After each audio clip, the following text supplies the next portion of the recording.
Apa pentingnya kita mengekang aktiviti tipuan bidah kartel pakatan ini? Ia terkait dengan komitmen sebenarnya yang telah pun sejak sekian lama dinyatakan oleh Yang Amat Berhormat Perdana Menteri Datuk Seri Anwar Ibrahim dan juga Kerajaan Madani dalam kita mengekang sebarang bentuk kewujudan kartel. Kalau dalam konteks Undang-Undang Persaingan di bawah Akta Persaingan 2010 ini ada 4 jenis kartel.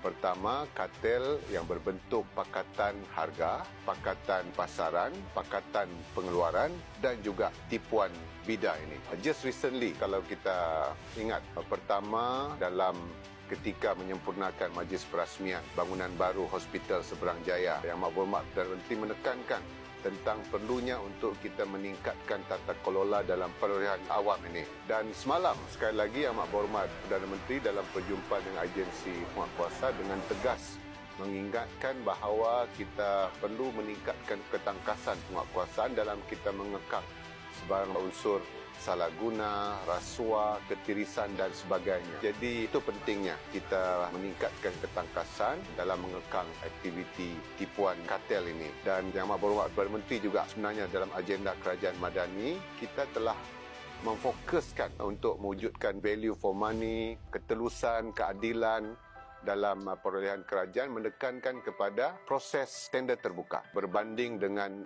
lantikan ataupun rundingan terus. Jadi sekiranya kita membuka ruang perolehan kerajaan kepada tender-tender terbuka, tetapi sekiranya wujud aktiviti tipuan bidah, bid rigging ini, ia akan merencatkan usaha kerajaan untuk mencapai matlamat tersebut. Atas sebab itu kita kena meningkatkan ketangkasan penguatkuasaan, mengekang dan menghapuskan sebarang aktiviti tipuan bidah ini. Dan tahun 2025 saya telah mencadangkan kepada MyCC untuk kita memperkasa kerjasama dengan agensi-agensi kerajaan yang telah pun ada tapi kita tingkatkan melalui kerjasama strategik. Dan alhamdulillah saya ucap tahniah kepada MyCC.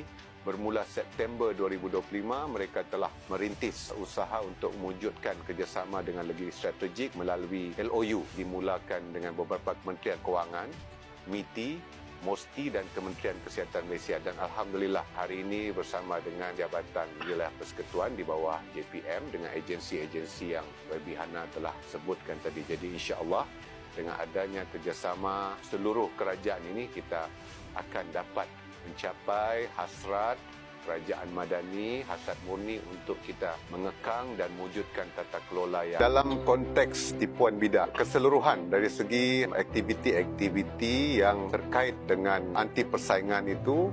MyCC sedang menyiasat lebih daripada 500 perusahaan sebenarnya, dan termasuklah dalam konteks tipuan bidah. Namun dari segi tipuan bidah saja, since the establishment of MyCC daripada tahun 2022 hinggalah tahun 2025, telah ada 4 keputusan akhir tindakan yang diambil, termasuklah tahun lepas yang melibatkan Jabatan Wilayah Persekutuan, satu tender di Perbadanan Putrajaya. Itu sebabnya dari segi kapasiti MyCC ini tidaklah terlalu besar.